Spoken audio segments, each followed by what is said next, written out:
Hello दोस्तों, आज जो टॉपिक है वो है प्रेसिडेंट इलेक्शन। क्या आप जानते हैं कि भारत में सबसे ज्यादा चुनाव किसने हारे हैं? भारत में राष्ट्रपति चुनाव की प्रक्रिया क्या होती है? आज की क्लास में हम यही सब चीज समझेंगे। चलिए स्टार्ट करते हैं। देखिए, हमारा जो संविधान है, हमारा जो कॉन्स्टिट्यूशन है, उसका पार्ट 5 भाग 5 जिसका नाम है यूनियन, हिंदी में कहते हैं संघ। इसमें जो टोटल आर्टिकल्स आते हैं, टोटल जो अनुच्छेद आते हैं, वे आते हैं 52 से लेके 151 तक। लगभग 100 अनुच्छेद हमारे संविधान के भाग 5 के अंदर आते हैं। देखिए, इसका जो फर्स्ट पार्ट आता है, मतलब कि इसके कई सारे चैप्टर्स है। तो हमारा जो संघ है, हमारा जो यूनियन है, इसका जो फर्स्ट चैप्टर आता है उसको कहते हैं कार्यपालिका, मतलब कि एग्जीक्यूटिव। इसमें जो टोटल आर्टिकल्स आते हैं वो आते हैं 52 से लेके 78 तक। और इस हमारे फर्स्ट चैप्टर के अंदर बहुत सारे सब चैप्टर्स भी आते हैं। इसका जो सब चैप्टर है वो रिलेटेड है प्रेसिडेंट और वाइस प्रेसिडेंट की पूरी चुनाव प्रक्रिया से संबंधित है। इसमें देखिए जो टोटल आर्टिकल्स आते हैं वो आते हैं 52 से लेके 73 तक। हम जो आज समझेंगे, हम यही समझेंगे कि आर्टिकल 52 से लेके 73 तक हमारे संविधान में किस प्रकार से राष्ट्रपति चुनावों की प्रक्रिया का उल्लेख किया गया है। आइए अब हम कुछ महत्वपूर्ण अनुच्छेदों को समझते हैं, जिससे हम कई हद तक समझ पाएंगे कि भारत में राष्ट्रपति चुनाव किस प्रकार से होते हैं। देखिए, जो हमारे इंपॉर्टेंट आर्टिकल्स है, पहला आता है आर्टिकल 54। आर्टिकल 54 ये बताता है कि राष्ट्रपति चुनावों में प्रेसिडेंट इलेक्शंस के लिए वोटर्स कौन होंगे, क्योंकि सभी लोग तो वोट डालते नहीं प्रेसिडेंट इलेक्शंस के अंदर, तो कुछ चुनिंदा लोग वोट डालते हैं। तो वो वोटर्स कौन होंगे, इसका जिक्र आता है 54 के अंदर। 55 जो है ये हमें बताता है कि राष्ट्रपति चुनाव की प्रक्रिया क्या होगी, इसका पूरा प्रोसेस क्या होगा, ये हमको 55 बताता है आर्टिकल। आर्टिकल जो 57 है वह हमें ये बताता है कि राष्ट्रपति चुनावों के अंदर री इलेक्शन कैसे होगा। अगर कोई व्यक्ति राष्ट्रपति है और अगर वह दोबारा राष्ट्रपति बनना चाहता है तो वो दोबारा चुनाव लड़ सकता है। इसकी पूरी बात का जिक्र हमारा आर्टिकल 57 के अंदर आता है। इसके साथ साथ आर्टिकल 62 जो है वो ये बताता है कि राष्ट्रपति चुनाव की टर्म कितनी होगी, कितने साल तक कोई व्यक्ति राष्ट्रपति रह सकता है। जैसे कि हमारे इंडिया के अंदर 5 ईयर तक, 5 साल तक देश का राष्ट्रपति रह सकता है। और अगर हम अमेरिका की बात करें तो अमेरिका में 4 साल तक देश का राष्ट्रपति वहां का रह सकता है।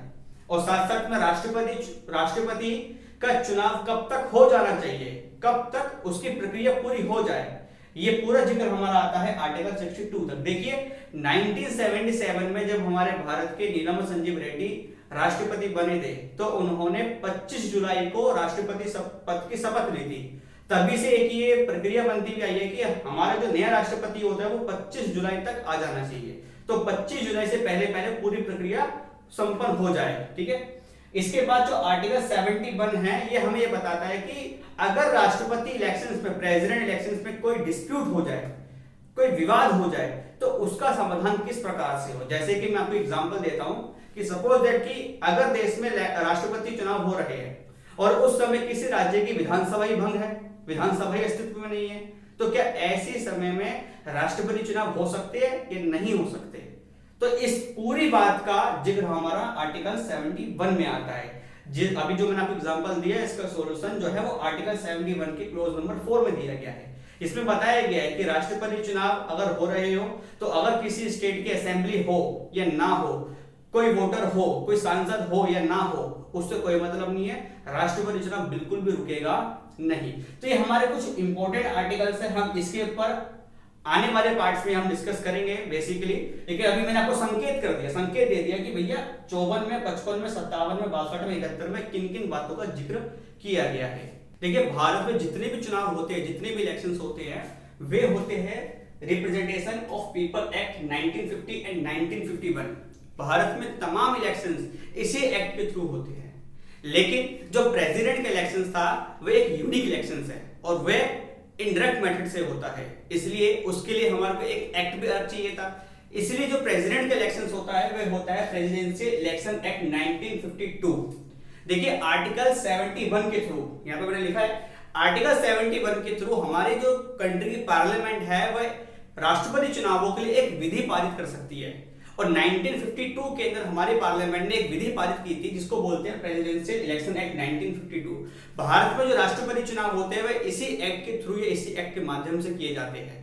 देखिए, प्रेसिडेंशियल इलेक्शन एक्ट 1952 में कई बार अमेंडमेंट हुए, कई बार संशोधन हुए हैं। जैसे कि 1974 में इसमें संशोधन किया गया है, 1977 में हुआ है, 1997 के अंदर भी हुआ है।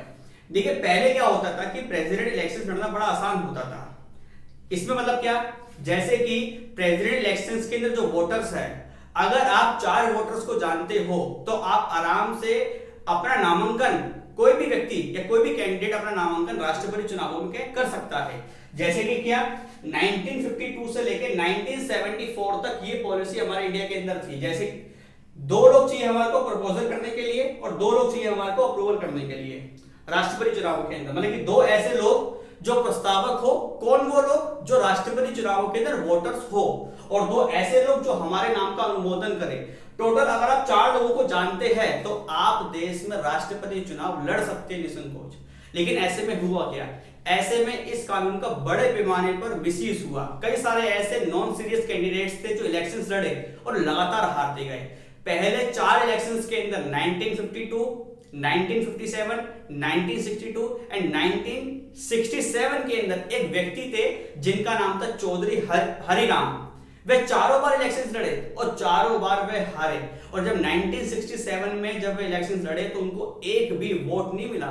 इसका मतलब क्या कि 4 लोगों ने तो टोटल उनको सपोर्ट किया होगा, इन लोगों ने भी उनको सपोर्ट नहीं किया था।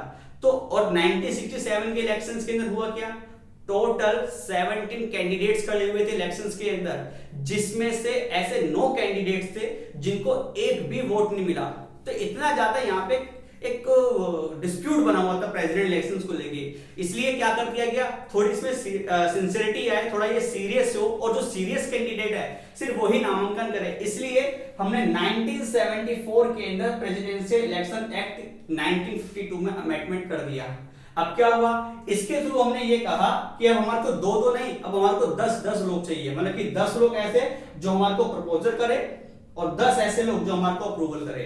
10 लोग ऐसे जो हमारे नाम का समर्थन करे या हमारे को अनुमोदन करे, और 10 ऐसे जो हमारा प्रस्ताव करे हमारे नाम का। टोटल 20 लोग हमको ऐसे चाहिए जो हम तब जाके राष्ट्रपति चुनाव लड़ सकते हैं। ऐसे में हुआ क्या, ऐसे में कुछ लोग तो इलेक्शन से थोड़े बाहर चले गए, लेकिन उसके बाद भी कई ऐसे लोग थे जो कंटिन्यू इलेक्शन लड़ते चले गए। इसमें से एक व्यक्ति ऐसे हैं जो बहुत प्रसिद्ध हुए हैं, जिन्होंने अपने जीवन में लगभग 300 से ज्यादा चुनाव लड़े, और हैरानी वाली बात है कि सारे के सारे वो चुनाव हारे। उनका नाम था काका जोगिंदर सिंह, जिनको हम धरती पकड़ साहब के नाम से भी जानते हैं। वे राष्ट्रपति चुनाव तक लड़े, वे वार्ड का इलेक्शन तक लड़े, और सभी इलेक्शंस के अंदर वो हारे। तो इसके बाद हमने क्या किया, थोड़ा और हमने इसको सीरियस बनाने के लिए 1997 में इसमें दोबारा अमेंडमेंट कर दिया। अब क्या कर दिया गया, अब हमारे को 10 नहीं, अब हमारे को 50 लोग चाहिए। 50 लोग ऐसे जो हमारे नाम को प्रपोजल करे और 50 लोग ऐसे जो हमारे नाम को अप्रूवल करे। टोटल हमारे को 100 ऐसे लोग चाहिए जो वोटर्स है राष्ट्रपति चुनावों के अंदर, जो हमारे नाम का समर्थन करे। तब से लेके आज तक यही प्रक्रिया चलती आई है।